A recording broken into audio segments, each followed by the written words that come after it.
Hello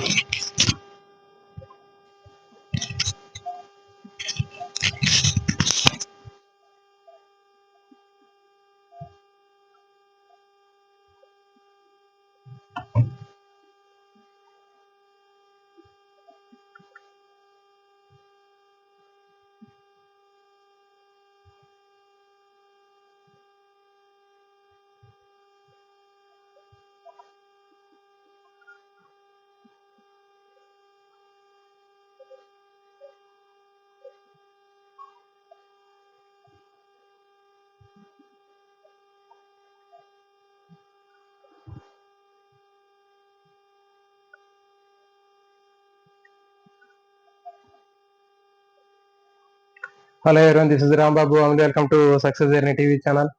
ఏపీలో mega DSC రాసేటటువంటి SGT school assistant సంబంధించినటువంటి ఆస్పిరెంట్స్ కి బాగా ఉపయోగపడేటటువంటి బయలాజికల్ సైన్స్ సంబంధించినటువంటి 8th క్లాస్ లో మనకి ప్రత్యుత్పత్తి అనేటటువంటి చాప్టర్ ఉందండి. అది ఏపీలో ఉన్నటువంటి తెలుగు అకాడమీకి, అదేవిధంగా తెలంగాణలో ఉన్నటువంటి తెలుగు అకాడమీకి సంబంధించినటువంటి చాప్టర్లు దాదాపు ఒకే రకంగా ఉన్నప్పటికీ కొంత సిలబస్ వేరియేషన్ అనేది కనిపిస్తుంది.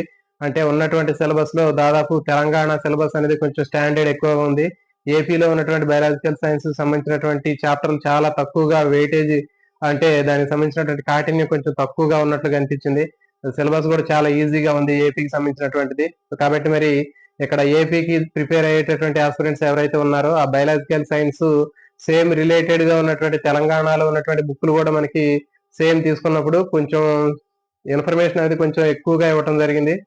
కాబట్టి మరి డిఎస్సికి సంబంధించినటువంటి దాంట్లో ఈ వచ్చేటటువంటి టాపిక్స్ రిలేటెడ్ గా ఉండేటటువంటి బిట్లు కూడా కొంచెం మనకి ఈ తెలంగాణ సంబంధించినటువంటి బుక్ లో ఉన్నటువంటి ఇన్ఫర్మేషన్ కూడా తెలుసుకున్నట్లయితే కొంచెం యూస్ఫుల్ గా ఉంటుంది. సో కాబట్టి మరి దీనికి సంబంధించినటువంటి 8th క్లాస్ లో ముందుగా ఏపీలో ఉన్నటువంటి డిఎస్సి 8th క్లాస్ బయాలజీకి సంబంధించినటువంటి ఆ టెక్స్ట్ బుక్ లో ప్రత్యుత్పత్తికి సంబంధించినటువంటి చాప్టర్ ఇక్కడ మనం డిస్కస్ చేద్దామండి. దాని తర్వాత ఇంకా తెలంగాణలో ఉన్నటువంటి 8th క్లాస్ బయాలజీలో ప్రత్యుత్పత్తికి సంబంధించినటువంటి ఆ టాపిక్ ని ఇక్కడ మనం డిస్కస్ చేద్దామండి. సో దాంట్లో భాగంగానే ముందుగా మనకి ఇక్కడ చూద్దాం 8th క్లాస్ సంబంధించినటువంటిది ఎట్లా ఉంది ఏంటి అనేది ఇక్కడ మనం ఒకసారి చూద్దాం.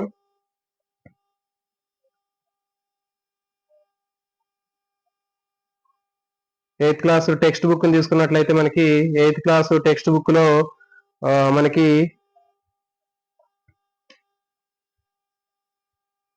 జంతువుల్లో ప్రత్యుత్పత్తి అనేటటువంటిది ఇక్కడ ఇవ్వడం జరిగిందండి. దీంట్లో మరి అసలు ప్రత్యుత్పత్తి అంటే ఏంటో చూద్దాం. ఈ చాప్టర్ సంబంధించినటువంటి డీటెయిల్స్ మనం ఇక్కడ నేర్చుకునే ప్రయత్నం చేద్దాం. ప్రత్యుత్పత్తి అంటే ఒక మొక్క కానివ్వండి, ఒక జంతువు గాని తమలాంటి పిల్ల జీవులను ఉత్పత్తి చేసేటటువంటి ప్రక్రియను ఏమంటారంటే ప్రత్యుత్పత్తి అని చెప్పడం జరుగుతుంది. అంటే ఒక మొక్కలో ఏదైనా ఒక మొక్కను తీసుకుంటే అదే రకమైనటువంటి మొక్క తయారవటం కానివ్వండి, లేకపోతే ఏదైనా ఒక జంతువు తీసుకుంటే అదే రకమైనటువంటి ఒక పిల్ల జీవిని తయారు చేసేటటువంటి ప్రాసెస్ ఏదైతే ఉందో దాన్ని మనం ప్రత్యుత్పత్తి అని చెబుతున్నాము. మరి ఈ విధంగా ప్రత్యుత్పత్తి అనేటటువంటిది మనం తీసుకున్నట్లయితే అక్కడ మనకి కొన్ని ఎగ్జాంపుల్స్ ఇవ్వడం జరిగింది ప్రత్యుత్పత్తి విధానాల్లో. దీంట్లో మనకి కోడి పిల్ల తీసుకున్నట్లయితే దానికి వచ్చేటటువంటి కోడి పిల్ల తల్లి కోడి లాగా ఉంటుంది. అదేవిధంగా మరి కుక్క తీసుకున్నట్లయితే దానికి ఉన్నటువంటి కుక్క పిల్లలు కూడా వాటిలాగే ఉంటాయి. కానీ మరి ఇక్కడ మనకి కొన్ని ఎగ్జాంపుల్స్ తీసుకున్నట్లయితే సీతాకోక చిలుక ఉంటుంది. మరి సీతాకోక చిలుక తీసుకున్నప్పుడు దాని యొక్క జీవిత చరిత్రలో గొంగళి పురుగు లాంటి నిర్మాణం కనిపిస్తూ ఉంటుంది. అదే విధంగా మనకి కప్ప జీవిత చరిత్ర తీసుకున్నట్లయితే కప్ప జీవిత చరిత్రలో దాని యొక్క లార్వా తీసుకున్నట్లయితే అది ఒక చేపలాగా ఉన్నటువంటి తాడుపూల లార్వా లాగా కనిపిస్తూ ఉంటుంది. సో కాబట్టి కొన్ని పిల్ల జీవులు అనేవి జంతువులు తీసుకున్నప్పుడు అవి ప్రత్యుత్పత్తిని జరుపుకొని వాటి పిల్ల జీవులను తయారు చేసేటటువంటి క్రమంలో కొన్ని వాటి తల్లి జీవుల్లాగా ఉంటాయి. సేమ్ చూడగానే అచ్చం వాటిలాగా ఉంటాయి. మరికొన్ని పుట్టగానే వాటిలాగా ఉండవు, కొన్ని మార్పులు జరుగుతాయి. ఈ విధంగా కొన్ని మార్పులు జరిగిన తర్వాత అప్పుడు ఆ జనక జీవులు పోలి ఉంటాయి. సో ఈ ప్రక్రియ మనకి రూప విక్రియ మెటామార్ఫోసిస్ అని చెప్తారు. ఇక్కడ మనకి ఒక టేబుల్ ఇవ్వడం జరిగింది. మానవుడు, పిల్లి, కుక్క, సీతాకోచిలుక, కోడి, ఆవు, కప్ప. సో మరి ఈ జంతువుల్లో పిల్ల జీవులు అనేవి ఎట్లా ఉన్నాయి? మానవుడు శిశువు, తర్వాత కోడి తీసుకున్నట్లయితే కోడి పిల్ల, కుక్క తీసుకున్నట్లయితే కుక్క పిల్ల, ఆవుకి ఆవు, తర్వాత పిల్లి తీసుకున్నట్లయితే పిల్లి పిల్ల, సేమ్ దానిలాగే ఉంటుంది. కానీ కప్ప తీసుకున్నట్లయితే కప్ప యొక్క పిల్ల జీవి చేపలాగా ఉంటుంది. అంటే దాని పేరు తాడుకోలారం అని చెప్పి అది అచ్చం చూడడానికి చేపలాగా కనిపిస్తుంది. నెక్స్ట్ సీతాకోచిలుక తీసుకున్నట్లయితే దానికి వచ్చేటటువంటిది కాటర్ పిల్లర్ లాగా కనిపిస్తూ ఉంటుంది. దాని నుంచి వచ్చేటటువంటి పిల్ల జీవి మనకి గొంగాళి పురుగు దశను పోలి ఉంటుంది. సో కాబట్టి దీన్ని బట్టి మొక్క మరి మనకి రెండు రకాలైనటువంటి ప్రత్యుత్పత్తి పద్ధతులు అనేవి మనకి ఇక్కడ ఇవ్వడం జరిగిందని చెప్పాడు. లైంగిక ప్రత్యుత్పత్తి, అలైంగిక ప్రత్యుత్పత్తి. మరి లైంగిక ప్రత్యుత్పత్తి అంటే ఏంటో చూద్దాం. లైంగిక ప్రత్యుత్పత్తిలో స్త్రీ పురుష జీవులు రెండు ఉంటాయండి. స్త్రీ పురుష జీవులు రెండు ఉంటాయి. ఆ స్త్రీ పురుష జీవులు తీసుకున్నప్పుడు స్త్రీ జీవి నుంచి స్త్రీ సంయోగ బీజాలు వస్తాయి, వాటిని అండాలు అంటారు. పురుష జీవి నుంచి పురుష సంయోగ బీజాలు వస్తాయి, వాటిని శుక్రకణాలు అంటారు. ఈ విధంగా శుక్రకణము అండము రెండు కూడా కలయిక వలన ఫలదీకరణం అనేది జరుగుతుంది. గుర్తుపెట్టుకోండి, శుక్రకణము అండకణము కలిసినప్పుడు ఫలదీకరణం జరుగుతుంది. ఆ ఫలదీకరణం వలన ఏర్పడేటటువంటి దాన్ని సంయుక్త బీజం అంటారు. సంయుక్త బీజం అంటారు. ఆ సంయుక్త బీజం అనేది క్రమంగా అభివృద్ధి చెంది విభజనలు చెంది ఒక పిండం లాగా పెరగటం జరుగుతుంది. సో కాబట్టి ఈ విధంగా మనకి దీంట్లో ఇవ్వటం జరిగింది. ఇది లైంగిక ప్రత్యుత్పత్తికి సంబంధించినటువంటి ఇన్ఫర్మేషన్ ఇక్కడ మనకి ఇవ్వటం జరిగింది. అంటే లైంగిక ప్రత్యుత్పత్తిలో స్త్రీ పురుష జీవులు సపరేట్ గా ఉంటాయి. స్త్రీ జీవి నుంచి స్త్రీ సంయోగ బీజాలు లేదా అండాలు వస్తాయి. అదేవిధంగా పురుష జీవి నుంచి పురుష సంయోగ బీజాలు లేదా మేల్ గ్యామెట్స్ లేదా స్పెర్మ్స్ అనేవి వస్తాయి.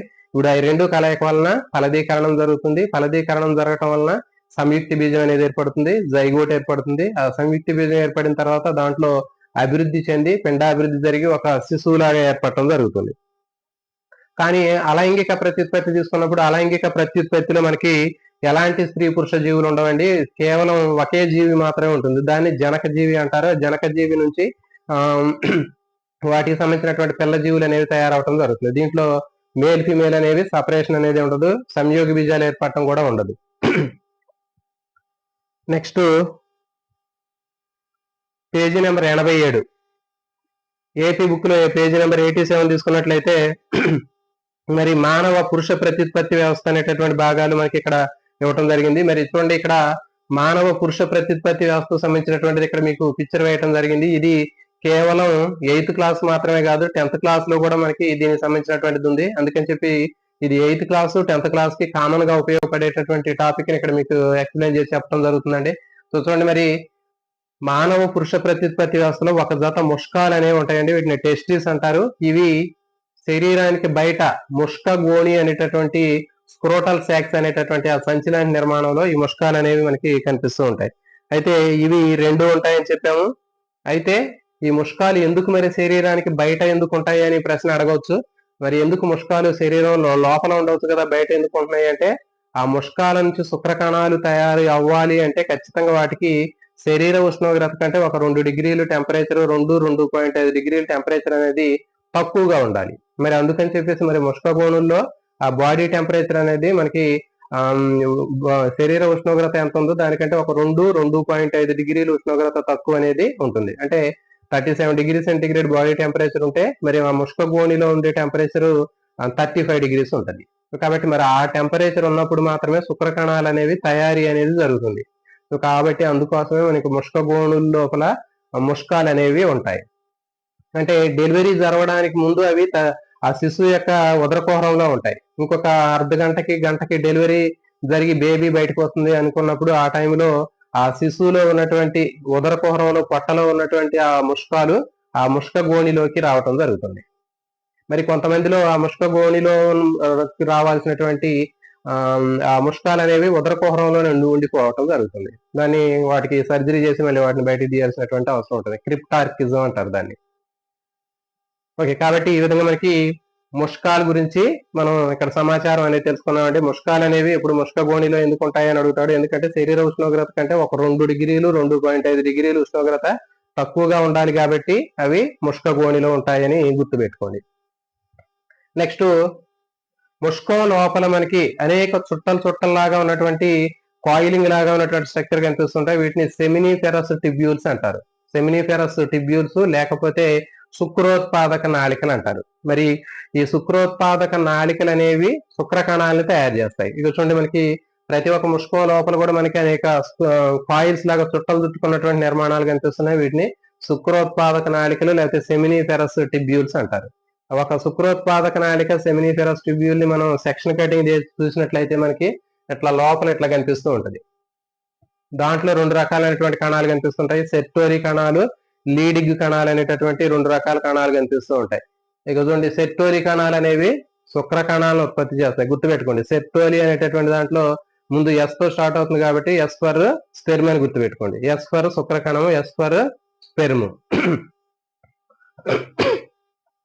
తర్వాత వీటిలో మధ్య మధ్యలో అక్కడక్కడ మనకి పిరమిడ్ షేప్ లో ఉండేటటువంటి సెల్స్ కూడా కనిపిస్తుంటాయి. వీటిని లీడిగ్ కణాలు అంటారు. మరి ఈ లీడిగ్ కణాలు అనేటటువంటి ఏం చేస్తాయంటే టెస్టోస్టిరాన్ అనే హార్మోన్ ని ప్రొడ్యూస్ చేస్తాయి. గుర్తుపెట్టుకోండి. దీనికి లీడిక్ కణాలు అంటే ఎల్ అండ్ టి అని గుర్తుపెట్టుకోండి. లీడిక్ కణాలు టెస్టోస్టిరాన్ హార్మోన్ ప్రొడ్యూస్ చేస్తాయి కాబట్టి ఎల్ అండ్ టి అని గుర్తుపెట్టుకోండి. నెక్స్ట్ సెర్టోలి కణాలు అనేవి స్పెర్మ్స్ ప్రొడ్యూస్ చేస్తున్నాయి కాబట్టి ఎస్ఎస్ అనేది కాంబినేషన్ లో మీకు ఈజీగా గుర్తుపెట్టుకోవచ్చు. సో ఖచ్చితంగా దీని మీద మనకి అడగడానికి అవకాశం ఉంటుంది బిట్. సో ఈ విధంగా మనకి ముష్కాల లోపల ఉన్నటువంటి శుక్రోత్పాదక నాళికల నుంచి తర్వాత శుక్ర నాళికలు అనేవి బయటకు వస్తాయి. వాస ఎఫరెన్షియా అనేటటువంటి శుక్ర నాళికలు బయటకు వస్తాయి. ఇవన్నీ కూడా శుక్ర నాళికలే. ఈ అన్ని శుక్ర నాళికలు వాస ఎఫరెన్షియా కలిసిపోయి ఆ ముష్కానికి పైన ఉన్నటువంటి ఒక ముద్దలాగా ఉన్నటువంటి మజిల్ లైక్ ఒక స్ట్రక్చర్ కనిపిస్తూ ఉంటుంది. దాన్ని ఎపిడిడైమిస్ అని చెప్తారు. ఆ ఎపిడిడైమిస్ తోటి కనెక్ట్ అవుతుంది. ఇది చూడండి, ఇవి శుక్రోత్పాదక నాళికలు.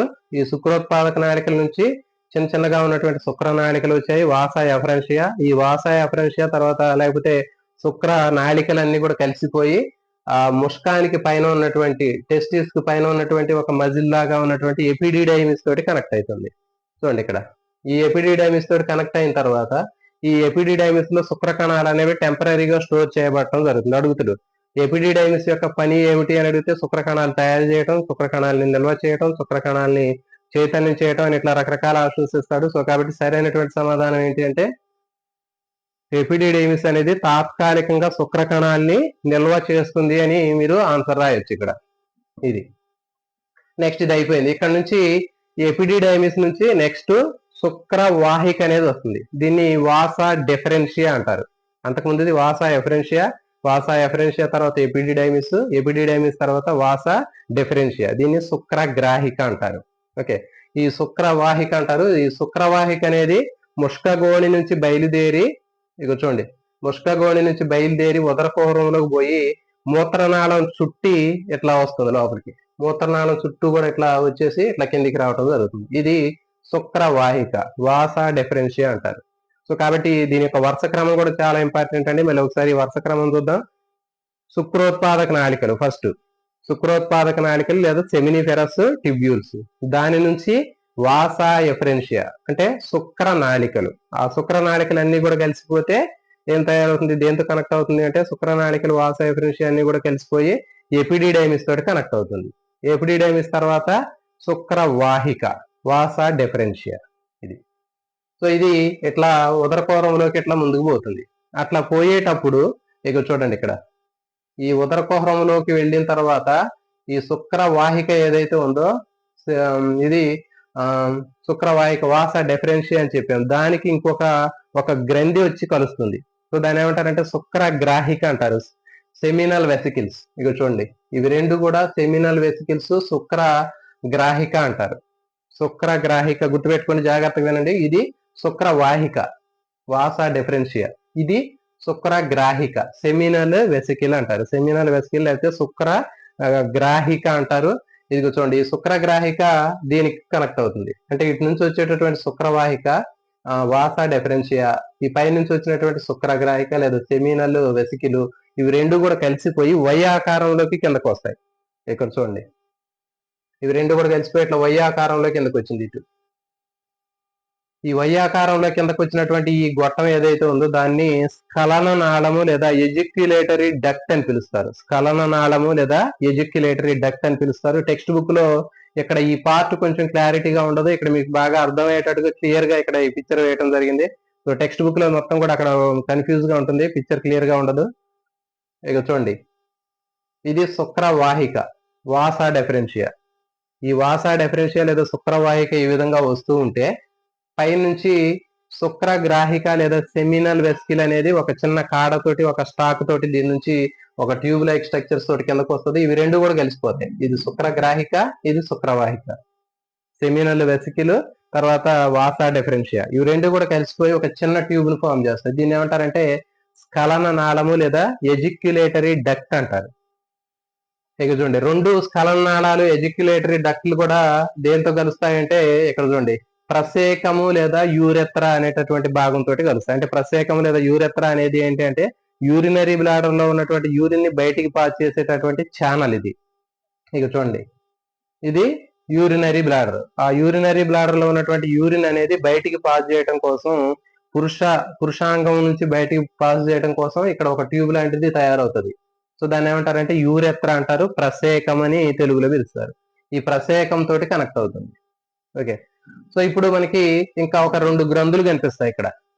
ఈ 2 గ్రంథులు తీసుకున్నట్లయితే గ్లాండ్స్ మనకి కౌపర్ గ్రంథులు, పౌరుష గ్రంథులు అనేవి ఉంటాయండి. చూడండి, ఇక్కడ మనకి పౌరుష గ్రంథులు పైన కనిపించేవి పౌరుష గ్రంథులు, కింద ఉండేవి కౌపర్ గ్రంథులు. గుర్తుపెట్టుకోండి, మనకి పైన కనిపిస్తున్న ఇవి పౌరుష గ్రంథులు.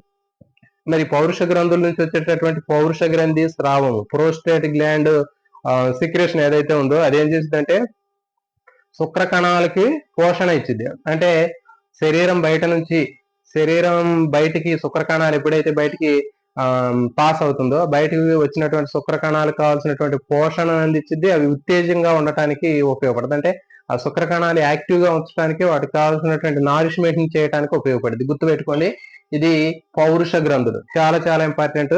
డిఎస్సిలో మనకి పౌరుష గ్రంథులు విధి ఏంటి అంటే మీకు సింపుల్ కోడ్ తోటి దానికి స్టార్టింగ్ లెటర్ తోటి గుర్తుపెట్టుకోండి. పౌరుష గ్రంథులు, ప్రాస్టేట్ గ్లాండ్స్ మొదటి లెటర్ ఏముంది, పౌరుష గ్రంథుల్లో పా ఉంది. అంటే ఏంటి, పోషణ అని గుర్తుపెట్టుకోండి. అంటే ఏంటి పోషణ అంటే ఏంటి, నారిష్మెంట్, వాటికి పోషక పదార్థాలు అందించడం, అది చనిపోకుండా పోషక పదార్థాలు అందించడం. మరి ఆ పోషక పదార్థాలు అందిస్తే ఏమవుతుంది, అది ఉత్తేజంగా ఉంటుంది కదా, యాక్టివ్ గా ఉంటుంది కదా. సో కాబట్టి అవి రెండు దానికి సంబంధించినటువంటి ఫంక్షన్లు. గుర్తుపెట్టుకోండి, పౌరుష గ్రంథి అనగానే పోషణ అని గుర్తు రావాలి, పాప అని గుర్తుపెట్టుకోండి. పౌరుష గ్రంథి పోషణ ఇస్తే అది ఉత్తేజంగా ఉంటుంది, యాక్టివ్ గా ఉంటుంది. అవి రెండు దాని ఫంక్షన్స్. తర్వాత పైన చూడండి, శుక్రగ్రాహికలు అని చెప్పాం. సెమినల్ వెసికిల్స్, శుక్రగ్రాహికలు, ఇవి కూడా ఏం చేస్తాయంటే శుక్ర కణాలకి పోషణను అందిస్తాయి. దాని తర్వాత ఉత్తేజంగా ఉంచడానికి పనికొస్తాయి. సో ఈ రెండింటికి ఫంక్షనింగ్ ఒకటే. చూడండి ఇక్కడ శుక్రగ్రాహికల విధి, తర్వాత పౌరుష గ్రంథుల విధి, రెండు ఫంక్షనింగ్ కూడా ఒకే రకమైనటువంటి ఫంక్షనింగ్ ఉంటుంది. శుక్ర కణాలని పోషణ కోసం ఉపయోగపడతాయి, తర్వాత ఆ శుక్ర కణాలు ఉత్తేజంగా యాక్టివ్ గా ఉంచడానికి ఉపయోగపడుతూ ఉంటాయి. సో ఇవి రెండింటికి సంబంధించినటువంటి ఫంక్షనింగ్. నెక్స్ట్ కౌపర్ గ్రంథులు. చూడండి, మరి కౌపర్ గ్రంథులు అనేవి ఏం చేస్తాయి అని అడుగుతాడు ఎగ్జామ్ లో మనకి. మరి కౌపర్ గ్రంథుల యొక్క పని ఏంటి అంటే చూడండి, దీనికి కూడా ఒక కోడ్ ఉంటుంది, గుర్తుపెట్టుకోండి. కౌపర్ గ్రంథులో ఫస్ట్ లెటర్ కా ఉంది కాబట్టి అది క్షార పదార్థాన్ని విడుదల చేస్తుంది. కౌపర్ గ్రంథుల నుంచి విడుదలయ్యేటటువంటి పదార్థం ఏంటి అంటే క్షార పదార్థం విడుదల చేస్తుంది. మరి ఇది విడుదల చేసేటటువంటి క్షార పదార్థం ఏం చేసిద్ది అంటే, ఇక చూడండి, ఇక్కడ ఈ మూత్ర మార్గం ఏదైతే ఉందో యూరెత్ర, ఆ మార్గంలో మూత్రం పాస్ అయ్యేటప్పుడు ఆమ్ల స్వభావం ఉంటుంది. మరి ఆమ్ల స్వభావానికి క్షార పదార్థం కలిస్తే దాన్ని న్యూట్రలైజ్ చేసిద్ది. కాబట్టి గుర్తుపెట్టుకోండి, కౌపర్ గ్రంథుల నుంచి క్షార పదార్థం విడుదలవుతుంది, ఆల్కలైన్ నేచర్ ఉన్నటువంటి క్షార పదార్థం విడుదలవుతుంది. అది ఏం చేస్తుందంటే మూత్ర మార్గం ఏదైతే ఉందో యూరెత్ర, ప్రసేక మార్గంలో ఆమ్ల స్వభావాన్ని తటస్థీకరించడానికి ఉపయోగపడింది. దాని దగ్గర క్షార పదార్థం ఉంది, మరి అక్కడ ఆమ్ల స్వభావం ఉంది, కాబట్టి అది న్యూట్రలైజ్ అవుతుంది. తర్వాత ఇంకోటి ఏంటి అంటే ఆ మూత్ర మార్గం ఏదైతే ఉందో యూరెత్ర, ఆ యూరెత్రాలో శుక్ర కణాలు ఎక్కడ కూడా అతుక్కుపోకుండా, స్టిక్ అవ్వకుండా లూబ్రికెంట్ లాగా ఉండి జారిపోతూ ఉంటాయి బయటికి. సో అట్లా జారిపోవడానికి ఉపయోగపడేది కౌపర్ గ్రంథులు. గుర్తుపెట్టుకోండి, కౌపర్ గ్రంథులు క్షార పదార్థాన్ని విడుదల చేస్తుంది. అదేవిధంగా అది విడుదల చేసి ఆ మార్గంలో ఉన్నటువంటి ఆమ్ల స్వభావాన్ని తటస్థీకరణం చేస్తుంది, న్యూట్రలైజేషన్ చేస్తుంది. ఆ మార్గంలో యూరెత్రా మార్గంలో ఎక్కడైనా సరే శుక్ర కణాలు అక్కడ స్టిక్ అయిపోకుండా, అతిక్కుపోకుండా అవి లూబ్రికెంట్ లాగా పనిచేసి బయటికి జారడానికి ఉపయోగపడతాయి. సో ఇది. తర్వాత ఇంకేంది, దీని ద్వారా మనకి ఈ ప్రసేకం అనేది చివర మూత్ర జననేంద్రియ రంధ్రం ద్వారా బయటకు వస్తుంది. అంటే దీని చివర ఉండేటటువంటి మేహనం ద్వారా పురుషాంగం ద్వారా అది చివర ఒక రంధ్రం ద్వారా బయటికి తెలుసుకుంటుంది.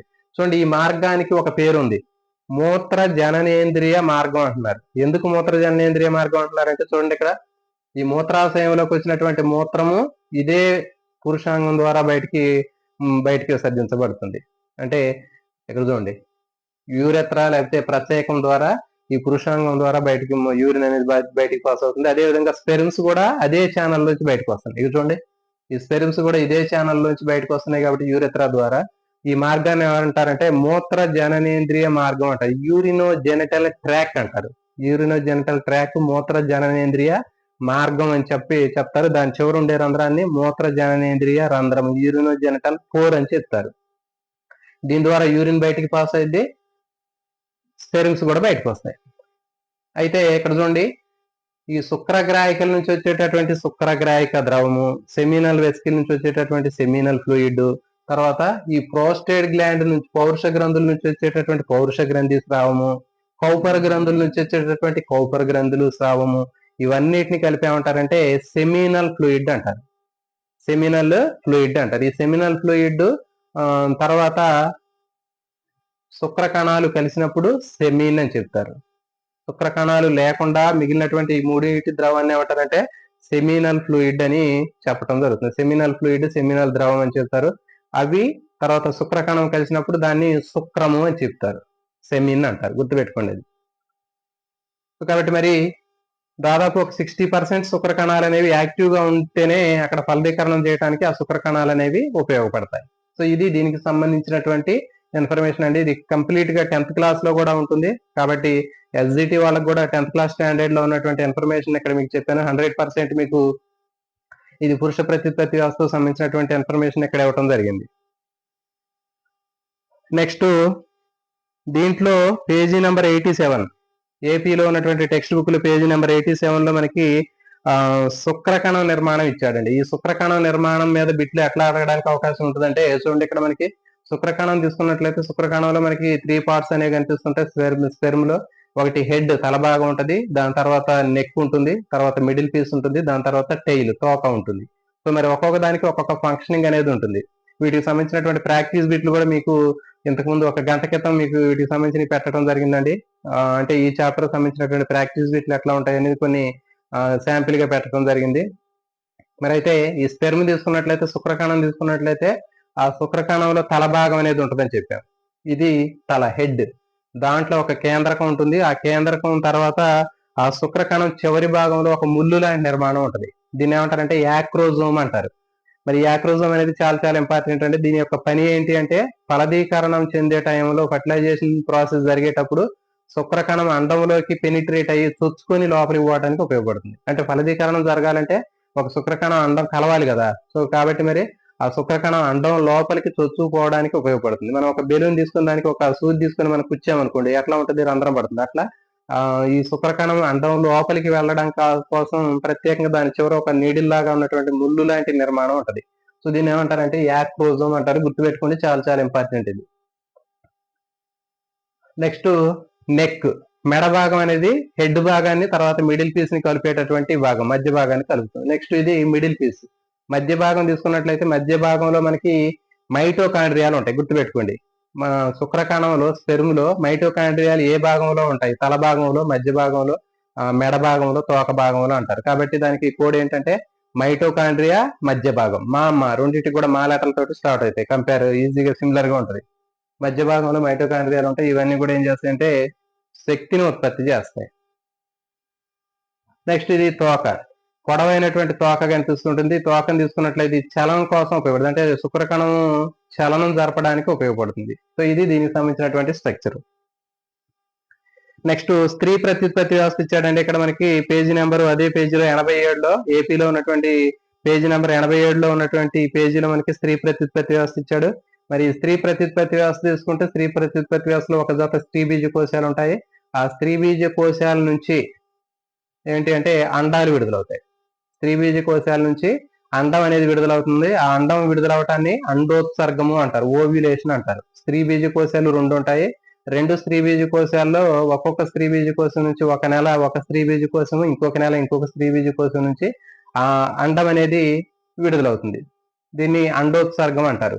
ఈ అండోత్సర్గంతో పాటు, అండంతో పాటు ఆ గర్భాశయానికి సంబంధించినటువంటి కణజాలాలు, బ్లడ్, ఇవన్నీ కూడా కలిసి మనకి ఎవ్రీ 28 days ఒకసారి ఆ లేడీస్ లో ఆ బ్లీడింగ్ కి సంబంధించినటువంటి మెన్స్ట్రువల్ సైకిల్ అనేది జరుగుతూ ఉంటుంది.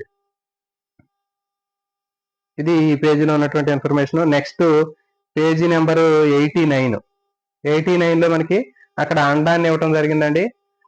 మరి చూడండి, శుక్రకణం అండంతో కలిసినప్పుడు ఫలదీకరణం చెందుతుంది. ఫలదీకరణం చెందినప్పుడు మనకి సంయుక్త బీజం అనేది ఏర్పడుతుంది. అక్కడ మనకి ఒక పిక్చర్ ఇవ్వటం జరిగిందండి. దాంట్లో శుక్రకణాల అండంలోకి ప్రయాణం చేసేటటువంటివి ఇవ్వటం జరిగింది. అంటే ఒక అండం దగ్గరికి ఎన్ని శుక్ర కణాలు వచ్చినప్పటికీ లోపలికి మాత్రం కేవలం మొదటిసారిగా ఏ శుక్ర కణం అయితే వెళ్తుందో అది మాత్రమే ఫలదీకరణం జరుగుతుంది. సో కాబట్టి గుర్తుపెట్టుకోండి, కేవలం ఎప్పుడు కూడా ఒక అండము ఒక శుక్ర కణం తోటి మాత్రమే ఫలదీకరణం అనేది జరుగుతూ ఉంటుంది, మిగిలినవన్నీ కూడా డ్రాప్ అయిపోతాయి.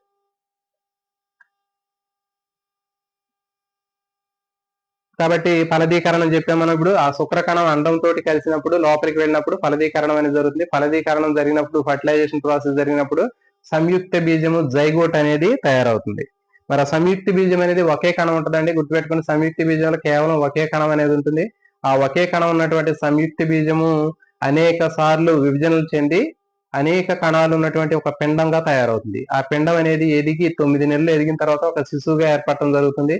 అయితే 3 నెలల పిండాన్ని భ్రూణము అంటారు, గుర్తుపెట్టుకోండి. మానవ పిండాభివృద్ధిలో 3వ నెల స్టేజ్ లో ఉన్నటువంటి శిశువు పిండాన్ని ఏమంటారంటే భ్రూణము అని, ఫీటస్ భ్రూణము అంటారు. ఇంపార్టెంట్ ఇది.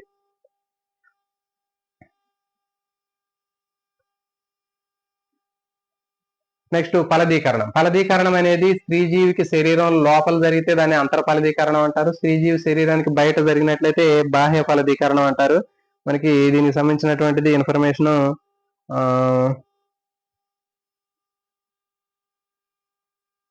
Page number 91. పేజీ నెంబర్ 91 లో ఉంది. బాహ్య ఫలదీకరణము అంతర ఫలదీకరణానికి సంబంధించినటువంటి ఇన్ఫర్మేషన్ ఉంది. చూడండి, బాహ్య ఫలదీకరణం అంటే ఒక శుక్రకణం ఒక అండంతో కలవటం అనేటటువంటిది స్త్రీజీవి శరీరానికి బయట జరిగినట్లయితే, అంటే నీటిలో జరిగినట్లయితే దాన్ని బాహ్య ఫలదీకరణం అంటారు. చేపలు, తర్వాత కప్పలు, వీటిలో బాహ్య ఫలదీకరణం జరుగుతుంది. నీళ్ళలో చేపలు ఉంటాయి, దాంట్లో ఏం చేస్తాయంటే మేల్ ఫీమేల్స్ అవి స్పెర్మ్స్ ని, ఎగ్స్ ని రిలీజ్ చేస్తాయి. అంటే పురుష సంయోగ బీజాలు, స్త్రీ సంయోగ బీజాలను నీళ్లలోకి విడుదల చేసినప్పుడు ఆ నీళ్లలో ఆ శుక్ర కణాలు, అండ కణాలు కలిసినప్పుడు ఫలదీకరణం జరుగుతుంది. సో కాబట్టి మరి ఇక్కడ ఫలదీకరణం అనేది ఎక్కడ జరిగిందంటే నీళ్లలో జరిగింది. అంటే స్త్రీజీవి యొక్క శరీరానికి బయట జరిగింది కాబట్టి దాన్ని బాహ్య ఫలదీకరణం అన్నారు. తర్వాత ఇంకొకటి అంతర ఫలదీకరణం ఉంటుంది. అంటే ఒక శుక్రకణం ఒక అండంతో కలవటం అనేటటువంటిది స్త్రీజీవి శరీరంలో లోపల జరిగితే దాన్ని అంతర ఫలదీకరణము, ఇంటర్నల్ ఫర్టిలైజేషన్ అంటారు. ఫర్ ఎగ్జాంపుల్ సరీసృపాలు, పక్షులు, క్షీరదాలు. గుర్తుపెట్టుకోండి, చేపలు ఉభయచరాల్లో బాహ్య ఫలదీకరణం జరుగుతుంది. అంటే చేపలు, కప్పలు కూడా మేల్ ఫీమేల్స్ నీళ్లలోకి బయట గుడ్లు, తర్వాత శుక్ర కణాలు విడుదల చేస్తే బయట ఫర్టిలైజేషన్, ఫలదీకరణం జరుగుతుంది. తర్వాత చేపలు ఉభయచరాల తర్వాత సరీసృపాలు, పక్షులు, క్షీరదాలు తీసుకుంటే వీటన్నింటిలో కూడా ఫలదీకరణం అనేది అంతరంగా స్త్రీజీవి యొక్క శరీరంలో జరుగుతుంది. కాబట్టి వీటిని అంతర ఫలదీకరణం అంటారు. అంతర ఫలదీకరణం జరిపేటటువంటి జీవులకి ఎగ్జాంపుల్ ఏంటి అంటే సరీసృపాలు, పక్షులు, క్షీరదాలు. గుర్తుపెట్టుకోండి, ఈ సరీసృపాలు, పక్షులు, క్షీరదాల్లో అంతర ఫలదీకరణం జరిగినప్పటికీ సరీసృపాలు, పక్షులు మాత్రం పిండాభివృద్ధి బయట జరుగుతుంది, అంటే గుడ్లు పెడుతున్నాయి. సరీసృపాలు, పక్షులు గుడ్లు పెడతాయి. అంటే అంతర ఫలదీకరణం జరిగిన తర్వాత గుడ్లు అనేవి పెడతాయి. ఇప్పుడు ఫర్ ఎగ్జాంపుల్ సరీసృపాలు, తొండలు, బల్లులు ఇవన్నీ కూడా గుడ్లు పెడుతున్నాయి. గుడ్లు పెట్టినప్పుడు బయట గుడ్డు లోపల మొత్తం పిండాభివృద్ధి జరిగింది. కానీ పక్షి కూడా అంతే. పక్షులు తీసుకున్నట్లయితే కోడి ఉందనుకోండి, గుడ్డు పెడుతుంది. గుడ్డు అనేది లోపల తయారవుతుంది. అంటే ఫలదీకరణం ఎక్కడ జరిగింది? ఆ కోడి లోపల జరుగుతుంది. అంటే అంతర ఫలదీకరణం జరిగి ఒక గుడ్డుని పెడుతుంది. అది ఆ పెట్టినటువంటి గుడ్డు అనేది బయటకు వస్తుంది. మరి బయటకు వచ్చేటటువంటి గుడ్డు బయట గుడ్డు లోపల మొత్తం తర్వాత డెవలప్మెంట్ మొత్తం కూడా అక్కడ జరుగుతుంది, గుడ్డు లోపల. కానీ క్షీరదాలు తీసుకుంటే అంతర ఫలదీకరణం జరుగుతుంది, అభివృద్ధి కూడా అంతర్గతంగానే జరుగుతుంది. అంటే ఏంటి? ఫర్ ఎగ్జాంపుల్ మనకి క్షీరదాలు తీసుకుంటే కోతులు, మానవుడు, కుక్క, పిల్లి వీటన్నింటిలో కూడా ఒక శుక్రకణం అండంతో కలవటం అనేది స్త్రీజీవి శరీరంలో జరుగుతుంది. అంతర ఫలదీకరణం జరుగుతుంది, సంయుక్త బీజం ఏర్పడుతుంది, ఆ పిండం ఏర్పడుతుంది. శిశువు కంప్లీట్ గా డెవలప్మెంట్ మొత్తం కూడా స్త్రీజీవి శరీరంలో జరిగి ఒక పరిపక్వం చెందినటువంటి శిశువు, పూర్తిగా ఎదిగినటువంటి శిశువుని కనటం జరుగుతుంది. సో ఇది దీనికి సంబంధించినటువంటి ఇన్ఫర్మేషన్ ఇక్కడ. నెక్స్ట్ టెస్ట్ ట్యూబ్ బేబీ గురించి ఇక్కడ ఇవ్వడం జరిగిందండి. పేజీ నెంబర్ 91 లో టెస్ట్ ట్యూబ్ బేబీని గురించి ఇక్కడ మనకి ఇన్ఫర్మేషన్ ఇచ్చాడు. అంటే చూడండి, జనరల్ గా చెప్పాం మనం, స్త్రీ ప్రత్యుత్పత్తి వ్యవస్థలో ఫాలోపియన్ నాళాల్లో ఫలదీకరణం జరుగుతుంది అని మనం నేర్చుకున్నాం. గుర్తుపెట్టుకోండి, స్త్రీ ప్రత్యుత్పత్తి వ్యవస్థలో ఒక జత స్త్రీ బీజ కోశాలు ఉంటాయని చెప్పాం. ఆ స్త్రీ బీజ కోశాల నుంచి అండాలు విడుదలవుతాయని చెప్పాం. విడుదలైనటువంటి అండము ఫాలోపియన్ నాళంలోకి వచ్చి అక్కడ ఫలదీకరణం చెంది గర్భాశయంలోకి రావడం జరుగుతుంది.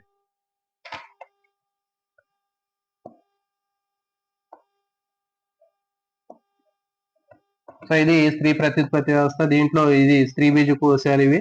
ఈ స్త్రీ బీజ కోశం నుంచి అండం అనేది ఇట్లా బయటకు విడుదలవుతుంది. బయటకు వచ్చినటువంటి అండాన్ని తీసుకోవడం కోసం ఇక్కడ మనకి ఫాలోపియన్ నాళాలు ఉంటాయి. ఇది ఫాలోపియన్ నాళం. ఈ ఫాలోపియన్ నాళం తీసుకుంటుంది, ఈ అండం ఈ ఫాలోపియన్ నాళాల్లోకి వస్తుంది. ఇక్కడ ఫలదీకరణం అనేది జరుగుతుంది. చూడండి, ఇక్కడ ఫలదీకరణం జరిగింది, గుర్తుపెట్టుకోండి, ఈ ఏరియాలో జరిగింది. ఫలదీకరణం అనేది ఎక్కడ జరుగుతుంది అంటే ఫాలోపియన్ నాళాల్లో ఫర్టిలైజేషన్ ప్రాసెస్ ఫలదీకరణం జరుగుతుంది. ఈ ఫలదీకరణం జరిగిన తర్వాత అండము, ఫలదీకరణం చెందినటువంటి అండము ఈ గర్భాశయంలోకి వచ్చి గర్భసంచికి ఇక్కడ గట్టిగా అతుక్కుపోతుంది. ఆ విధంగా గర్భాశయానికి అతుక్కునేటటువంటి ప్రక్రియను ఏమంటారంటే ఇంప్లాంటేషన్, పెండ ప్రతిస్థాపన అంటారు. అక్కడ అతుక్కుంటేనే ఆ 9 నెలల పాటు అక్కడ అది శిశువు పెరిగి పూర్తిగా ఎదిగినటువంటి శిశువుని కనడానికి ఉపయోగపడుతుంది. మరి అయితే ఇక్కడ మనకి ఇన్విట్రో ఫర్టిలైజేషన్ అనేటటువంటి ప్రాసెస్ గురించి ఇక్కడ మనకి చెప్పినప్పుడు ఇక్కడ ఏం జరుగుతుంది అంటే, మరి ఎందుకు ఇలాంటి సిచ్యువేషన్ రావాల్సి వస్తుంది, మరి టెస్ట్ ట్యూబ్ బేబీని ఎందుకు చేయాల్సి వచ్చింది అనేటటువంటిది చూద్దాం. ఇక్కడ చూడండి, మరి ఇక్కడ ఫలదీకరణం చెందినటువంటి అండం ఈ గర్భాశయ గోడలకు అతుక్కోవాలంటే ఇక్కడ ముందు ఇక్కడ ఫర్టిలైజేషన్ జరగాలి, ఫలదీకరణం చెందాలి. కానీ కొంతమందిలో ఏమవుతుందంటే లేడీస్ లో ఈ ఫాలోపియన్ నాళాలు మూసుకుపోతాయి. ఫాలోపియన్ నాళాలు మూసుకుపోవటం వల్ల ఏమవుతుందంటే ఈ అండం అనేది లోపలికి రాదు. శుక్రకణాలు వచ్చినప్పటికీ, శుక్రకణాలు ఎదురుగా ఫాలోపియన్ నాళంలోకి వచ్చినప్పటికీ అక్కడ వరకు వచ్చి ఇక్కడికి వచ్చి ఆగిపోతాయి. ఇది మొత్తం కూడా బ్లాక్ అయిపోద్ది.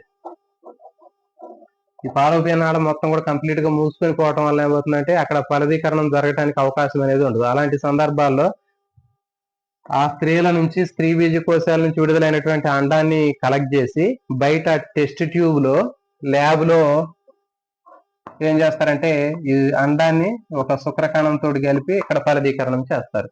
ఆ ఫలదీకరణం చేసినటువంటి ఆ అండాన్ని, ఆ ఫలదీకరణం చెందినటువంటి ఆ సంయుక్త బీజం ఏదైతే ఉందో దాన్ని తీసుకొచ్చి మళ్ళీ ఆ స్త్రీ యొక్క గర్భసంచిలో ఇంప్లాంటేషన్ చేస్తారు. సో దీన్ని ఏమంటారంటే ఇన్విట్రో ఫర్టిలైజేషన్ అంటారు. అంటే ఆ ఫలదీకరణ ప్రక్రియ అనేది బయట ల్యాబ్ లో చేయటం జరుగుతుంది.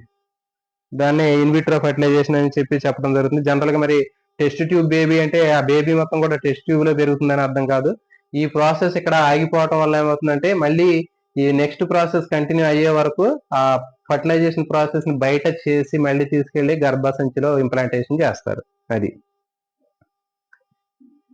నెక్స్ట్ చూడండి, మనకి పేజీ నెంబరు 93లో మనకి ఇక్కడ ఇవ్వటం జరిగిందండి. పురుష జీవి నుంచి వచ్చేటటువంటి శుక్రకణాలు అనేవి మిలియన్ల సంఖ్యలో ఉంటాయి, కానీ స్త్రీ జీవి నుంచి వచ్చేటటువంటి కొన్ని తక్కువ సంఖ్యలో ఉంటాయి. పురుష జీవి నుంచి వచ్చేటటువంటి స్పెర్మ్స్ అనేవి చాలా ఎక్కువ సంఖ్యలో మనకి కనిపిస్తూ ఉంటాయి. అక్కడ ఫలదీకరణం చెందేటటువంటి ప్రాసెస్ కూడా మనకి ఏపీ టెక్స్ట్ బుక్ లో పేజీ నెంబర్ 93లో ఇవ్వటం జరిగిందండి. దాంట్లో అండోత్సర్గం, స్త్రీ బీజకోశాల నుంచి అండం విడుదలవుతుంది. ఆ అండము ఫాలోపియన్ నాళంలో నుంచి ప్రయాణం చేసి పింక్ కలర్, మనకి కుంకుమ కలర్ లో కనిపిస్తుంది. అక్కడ ఆ ఫాలోపియన్ నాళంలోకి వచ్చిన తర్వాత ఫలదీకరణం చెందుతుంది. ఆ ఫలదీకరణం చెందినటువంటి పిండము గర్భసంచిలోకి వచ్చి గర్భాశయ గోడలకు అతుక్కుంటుంది. చూడండి, అక్కడ మన కింద ఇవ్వటం జరిగింది అభివృద్ధి చెందుతున్నటువంటి పిండం. ఆ విధంగా గర్భాశయ గోడలకి ఆ పిండం అతుక్కోవటాన్ని ఏమంటారంటే ఇంప్లాంటేషన్, పిండ ప్రతిస్థాపన అని చెప్తారు.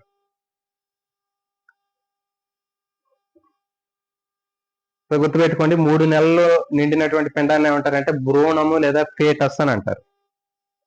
నెక్స్ట్ లోపల శిశువు. నెక్స్ట్ పేజీ తీసుకున్నట్లయితే పేజీ నెంబరు 95లో ఇచ్చాడండి, భ్రూణము అని ఇచ్చాడు. మనకి చెప్పాం మనం 3 నెలలు నిండినటువంటి పిండాన్ని ఏమంటారంటే భ్రూణము లేకపోతే ఫేటస్ అని చెప్పడం జరుగుతుంది.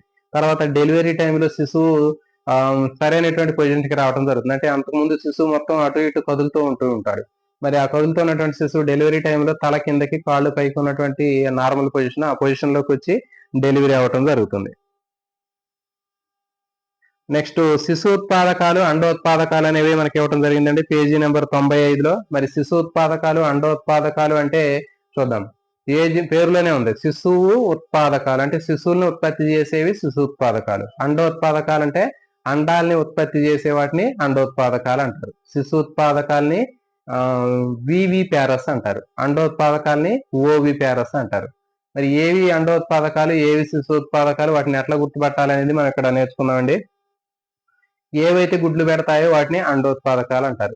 ఏవైతే పిల్లల్ని కంటాయో డైరెక్ట్ గా గుడ్లు పెట్టకుండా వాటిని శిశుత్పాదకాలు అంటారు. మరి వీటిని ఎట్లా గుర్తుపట్టాలి అంటే గుడ్లు పెట్టేటటువంటివి కాకుండా కేవలం ఏవైతే పిల్లలు పెడతాయో శిశుత్పాదకాలు అని చెప్పాము. వాటిని గుర్తుపట్టడానికి ఎక్స్టర్నల్ ఇయర్స్ ఉంటాయి, బాహ్య చెవి తమ్మె ఉంటుంది, తర్వాత వెంట్రుకలు అనేవి ఉంటాయి. ఇవి రెండు ఉండటం వల్ల వీటిని బట్టి మనం గుర్తుపట్టవచ్చు ఇది ఒక శిశుత్పాదక జీవి అని. తర్వాత అండోత్పాదకం అంటే ఈ బయట చెవులు ఉండవు, తర్వాత వెంట్రుకలు ఉండవు. సో అవన్నీ కూడా ఏంటి అంటే అండోత్పాదకాలు అంటారు. ఫర్ ఎగ్జాంపుల్ కుక్క, పిల్లి, నక్క, పంది వీటన్నిటికి కూడా చెవులు ఉంటాయి, తర్వాత వెంట్రుకలు ఉంటాయి, కాబట్టి అది శిశుత్పాదకం వివిపారస్. తర్వాత బల్లి, తొండ, కప్ప, చేప, తర్వాత ఇవన్నీ కూడా పక్షి. సో ఇవన్నీ కూడా వీటికి వెంట్రుకలు ఉండవు, చెవులు ఉండవు, కాబట్టి వీటిని ఏమంటారంటే అండోత్పాదకాలు ఓవిపారస్ అంటారు. పక్షులకు మాత్రం వెంట్రుకలు ఉండవు, కానీ వాటికి ఫెదర్స్, ఏకలు అనేవి ఉంటాయి స్పెషల్ గా. సో ఈ విధంగా మనం గుర్తుపట్టవచ్చు. శిశుత్పాదకాలను ఎట్లా గుర్తుపడతాం అంటే వాటికి ఉన్నటువంటి చెవి తమ్మె, తర్వాత వెంట్రుకలను బట్టి గుర్తుపట్టవచ్చు. Next page number 97. Page number 97 లో తీసుకున్నట్లయితే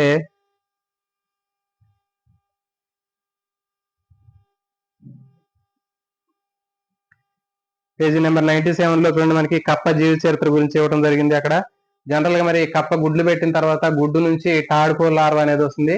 గుడ్డు తర్వాత లార్వా కనిపిస్తుంది, తర్వాత ఆ లార్వాని తాడుకోలు లార్వా అంటారు, తర్వాత ప్రౌఢ దశ. సో ఇట్లా మనకి మెయిన్ 3 రకాలైనటువంటి స్టేజెస్ అనేవి కప్ప జీవిత చరిత్రలో కనిపిస్తాయి. గుడ్లు ఉంటాయి, ఆ కప్ప గుడ్లు పెడుతుంది, గుడ్లు పెట్టిన తర్వాత గుడ్డు నుంచి ఒక చేప లాంటి లార్వా అవుతుంది, దాన్ని తాడుకోలు లార్వా అంటారు. ఆ తాడుకోలు లార్వా తర్వాత అభివృద్ధి చెంది కొన్ని లక్షణాలు కోల్పోయి అది మళ్ళీ కప్పలాగా పెరగటం జరుగుతుంది. దీన్ని ఏమంటారంటే రూప విక్రియ అంటారు. అంటే కప్ప నుంచి వచ్చినటువంటి పిల్లలు గుడ్లు అనేవి గుడ్డు పగిలిపోయినప్పుడు దాని నుంచి వచ్చేటటువంటి పిల్ల జీవులు కప్పలాగా ఉండవు, చేపలాగా ఉంటాయి. మరి కొంతకాలం పెరిగిన తర్వాత కొన్ని లక్షణాలను అభివృద్ధి చేసుకొని కొన్ని లక్షణాలు కోల్పోయి మళ్ళీ అప్పుడు అసలైనటువంటి కప్పలాగా మారుతుంది. దీన్ని ఏమంటారంటే రూప విక్రియ అంటారు. ఇప్పుడు ఫర్ ఎగ్జాంపుల్ పిల్లి ఉందనుకోండి, పిల్లికి పుట్టినటువంటి పిల్లి పిల్ల అచ్చం పిల్లిలాగే ఉంటది, కోతికి పుట్టిన కోతి పిల్ల కోతిలాగా ఉంటది, పందికి పుట్టిన పంది పిల్ల పందిలాగే ఉంటది, ఏనుగు పుట్టిన పిల్ల ఏనుగులాగే ఉంటది. కానీ కప్పకు పుట్టేటటువంటి కప్ప గుడ్డు నుంచి వచ్చేటటువంటి పిల్ల అనేది కప్పలాగా ఉండట్ల, చేపలాగా ఉంటుంది. మరి అది కొన్ని లక్షణాలను అభివృద్ధి చేసుకొని కొంతకాలం తర్వాత మరి కొన్ని లక్షణాలు కోల్పోయి మళ్ళీ అప్పుడు అసలైనటువంటి ఆ కప్పలాగా మారుతుంది. దీన్ని రూప విక్రియ మెటామార్ఫోసిస్ అని చెప్తారు.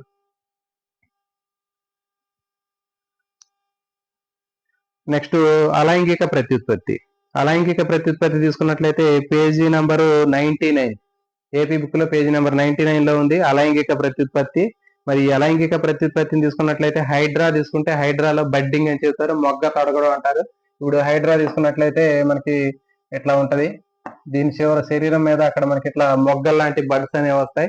ఈ బడ్స్ కంప్లీట్ గా ఈ తల్లి జీవిని పోలినటువంటి నిర్మాణాలు ఏర్పడిన తర్వాత ఇవి ఆ జనక జీవి నుంచి సపరేట్ అయిపోయి అవి ఒక కొత్త మొక్కల్లాగా, కొత్త హైడ్రా లాగా పెరగడం జరుగుతుంది. సో కాబట్టి గుర్తుపెట్టుకుంటే హైడ్రాలో అలైంగిక ప్రత్యుత్పత్తి అనేది బడ్డింగ్, మొగ్గ తొడగటం ద్వారా జరుగుతుంది. నెక్స్ట్ కోరకీ భవనం అని కూడా చెప్తారు దీన్ని.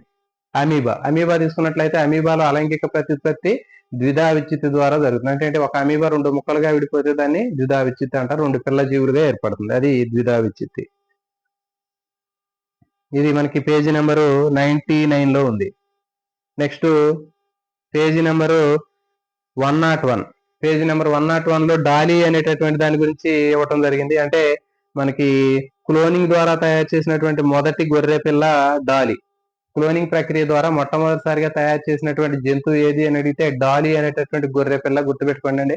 దీన్ని తయారు చేసినటువంటి శాస్త్రవేత్తలు చూడండి, స్కాట్లాండ్ దేశానికి చెందినటువంటి ఎడిన్బర్గ్ లో ఉన్నటువంటి రోజలిన్ సంస్థలో పనిచేసేటటువంటి అయాన్ విల్మట్ అనేటటువంటి శాస్త్రవేత్త, స్కాట్లాండ్ దేశంలో ఉన్నటువంటి ఇతను రోజలిన్ ఇన్స్టిట్యూట్ లో ఇతను వీటిని ప్రయోగాలు చేసి ఈ డాలీ అనేటటువంటి గొర్రెను తయారు చేయడం జరిగింది. మరి ఈ డాలీ అనేటటువంటి గొర్రెను ఎట్లా తయారు చేశాడు అనేటటువంటి దాన్ని మనం తీసుకున్నట్లయితే ఇక చూడండి, ఇక్కడ 2 రకాలైనటువంటి గొర్రెలను తీసుకున్నాడు, చాలా జాగ్రత్తగా ఉండండి. ఒకటి ఏంటంటే పిన్ డార్సెట్ గొర్రె. ఇక్కడ 2 ఆడగొర్రెలేనండి, 2 ఆడగొర్రెలను తీసుకొని డాలీని తయారు చేశాడు. ఎట్లా తయారు చేశాడు అనేది చూద్దాం. ముందుగా ఒక పిన్ డార్సెట్ అనేటటువంటి గొర్రెను తీసుకున్నాడు, ఇది ఫీమేల్. ఈ పిన్ డార్సెట్ అనేటటువంటి ఆడగొర్రె యొక్క పొదుగులో ఉన్నటువంటి కణాలు తీసుకున్నాడు, అంటే ఓడార్ సెల్స్ అంటారు. అంటే క్షీర గ్రంథులు ఉంటాయి కదా, పాల గ్రంథులు, దాని దగ్గర ఉన్నటువంటి ఒక సెల్ని తీసుకున్నాడు. అదేంటి అంటే పిన్ డార్సెట్ అనేటటువంటి గొర్రె ఇది తీసుకున్నాడు. ఓడర్ సెల్ పొదుగు కణాన్ని, క్షీర గ్రంథుల దగ్గర ఉన్నటువంటి ఒక కణాన్ని తీసుకున్నాడు. తర్వాత స్కాటిష్ నల్ల ముఖం కలిగినటువంటి ఇంకొక గొర్రెలో అండాన్ని తీసుకున్నాడు. స్కాటిష్ నల్ల ముఖం కలిగినటువంటి ఇంకొక ఆడగొర్రెలో స్త్రీ బీజ కోశాల నుంచి అండం తీసుకున్నాడు. ఇదిగోండి ఈ అండం తీసుకున్నాడు. అండం తీసుకొని దీంట్లో ఉన్నటువంటి న్యూక్లియస్ ని కేంద్రకాన్ని తీసేసాడండి. గుర్తుపెట్టుకోండి, స్కాటిష్ నల్ల ముఖం కలిగినటువంటి గొర్రె ఏదైతే ఉందో ఆ గొర్రెలో ఉన్నటువంటి ఆ స్త్రీ బీజ కోశాల నుంచి అండాన్ని తీసుకొని దాంట్లో ఉన్నటువంటి కేంద్రకాన్ని తీసివేశాడు.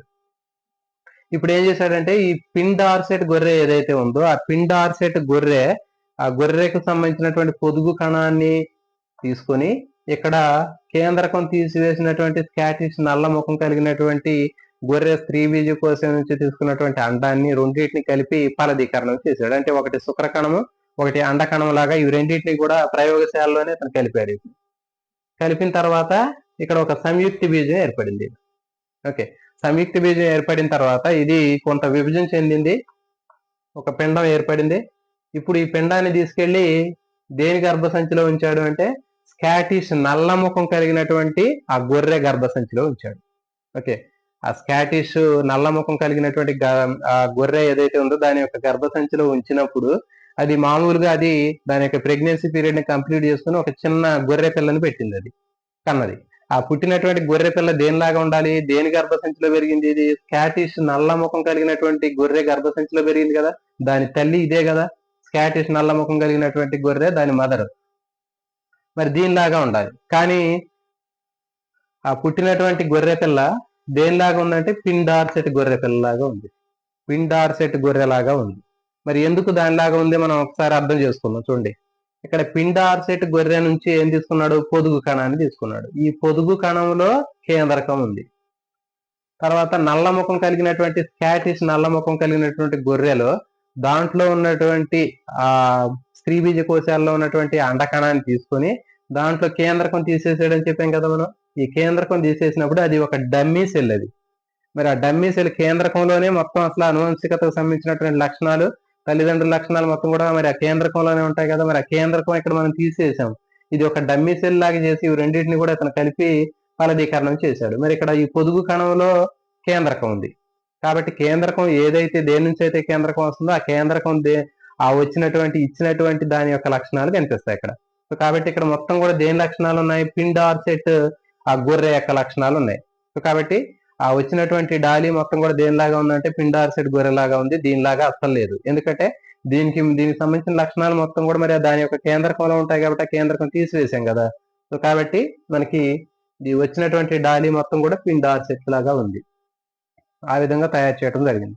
మరి కొంతకాలం తర్వాత అది మరణించడం జరిగింది. కొన్ని రకాలైనటువంటి హెల్త్ ఇష్యూస్ దానికి రావడం వల్ల అది లంగ్స్ సంబంధించినటువంటి ఇన్ఫెక్షన్ రావడం వల్ల చనిపోయింది. సో కాబట్టి ఇట్లా ఈ ప్రాసెస్ లో మనుషుల్ని కూడా తయారు చేయవచ్చు. కానీ మరి ఇది ప్రకృతికి విరుద్ధం కాబట్టి ఇలాంటి ప్రక్రియను మొత్తం కూడా ఎంతవరకు అంటే రీసెర్చ్ పర్పస్ లోనే దీన్ని ఉపయోగించడం జరుగుతుంది.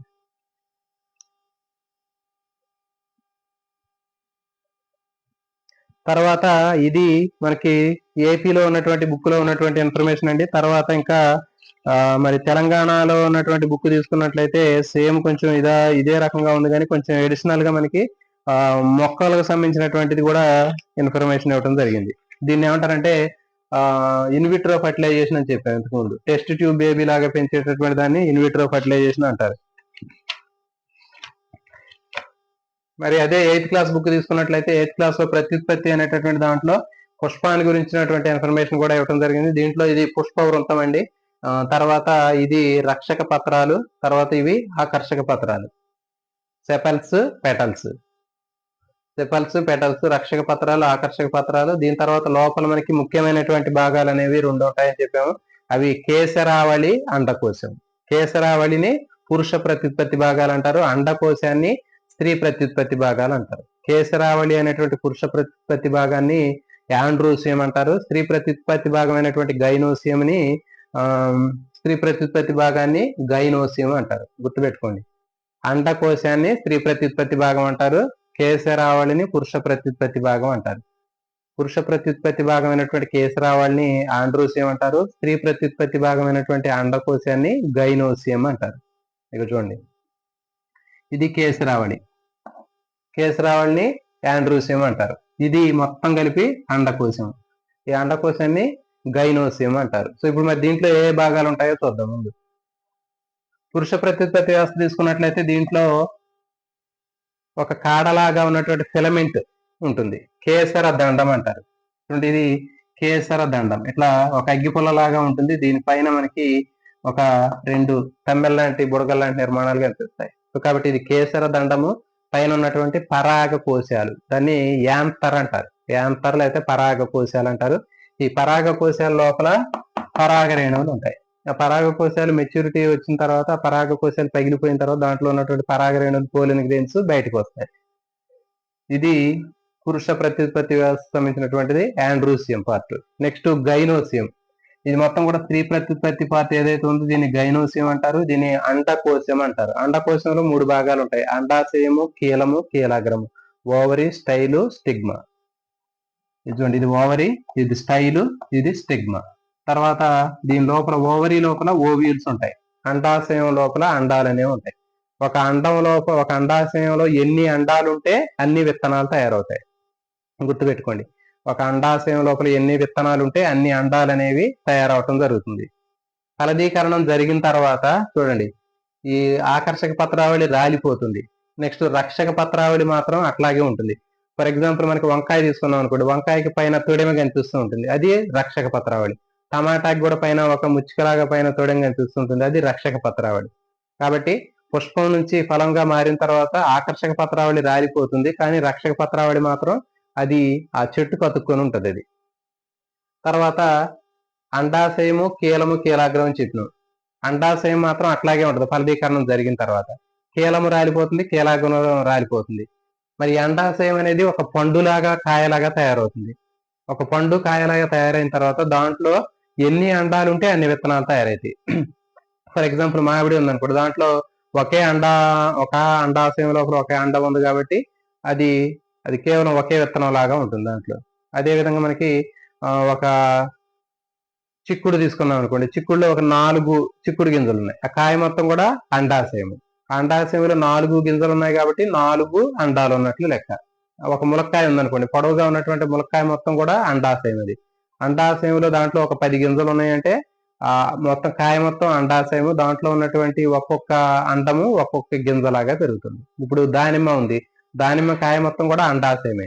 ఆ అండాశయం లోపల మనకి దాదాపు ఎన్ని ఉంటాయి దాంట్లో గింజలు? ఒక 1000 గింజలు ఉంటాయి అనుకున్నాం. సో ఒక్కొక్క గింజ ఒక అండము. సో ఈ విధంగా మనం గుర్తుపెట్టుకోవచ్చు. తర్వాత మనకి ఇంకోటి తీసుకుంటే జామకాయ తీసుకున్నాం అనుకోండి, జామకాయ లోపల కూడా కాయ అనేది, జామ పండు అనేది అండాశయం. అండాశయంలో మనకి దాదాపు ఒక 500 గింజలు ఉన్నాయనుకుంటే ఆ అండాశయం లోపల దాదాపు 500 అండాలు ఉన్నట్లు. సో కాబట్టి ఎన్ని అండాలు ఉంటే అన్ని విత్తనాలు తయారవుతాయి. ఆ అండాశయం మొత్తం కూడా పండులాగా మారుతుంది.